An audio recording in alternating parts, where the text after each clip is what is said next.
Hello, my name is Robert Rakowski, and this is my Flames particle effect project for Project 5. I do believe this is Project 5. So what I mostly did was that I wanted to implement kind of a maze kind of thing for it. So it's kind of like the flame, and I also want to make it completely darkness, basically, besides the fire, so the fire kind of lights up your pathway for it.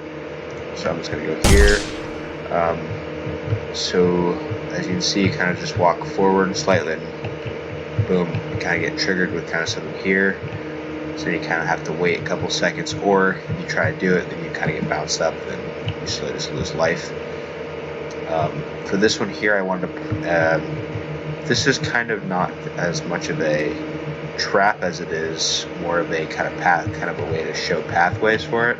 As you take that path with this path, I'll do this path first to the maze. You kind of get that one there. Again, you kind of get launched around a bit. The other one comes here, and then as you can kind of tell, this is a dead end. Kind of walk, and you basically just get killed by the triple flames, basically.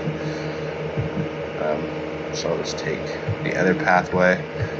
It's kind of more of a narrow path. You start off with this, wait about 3 or 4 seconds. I think it's like 4 seconds. Then you can progress through, and then you go up again, wait another 4 seconds. And then they should go down again, yep, and then wait another 4 seconds.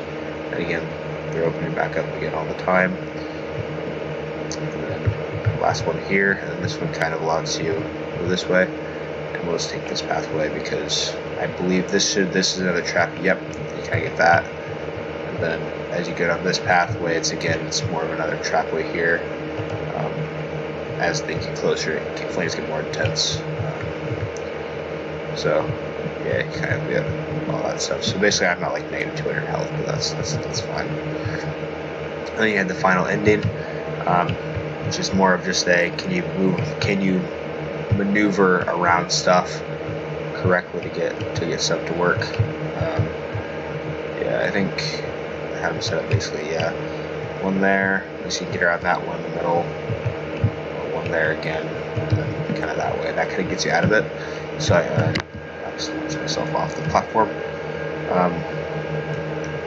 So yeah, I definitely want to do kind of a maze kind of thing, and then using the techniques that I learned from the video about how to make kind of flamethrower stuff, definitely kind of show how to do those things.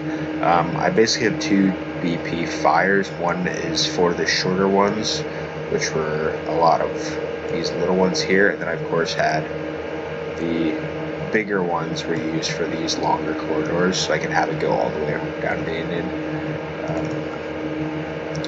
So basically this is my code that I used for it. Start off with this, all that stuff. Well, I'll start off with this thing, and then kind of just build upon it. Yeah, just a couple of print strains so we can see the HP and how that's working for it. This is kind of the whole thing. You'll see the HP. Set some collisions so that if you bump into fires, they kind of bounce you around.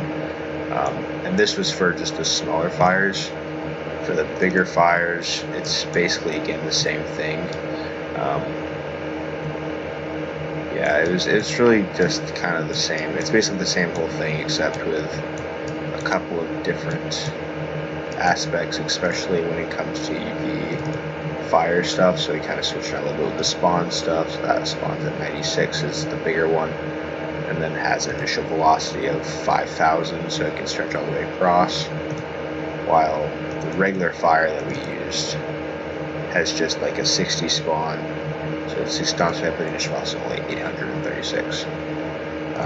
And yeah, that's basically my project.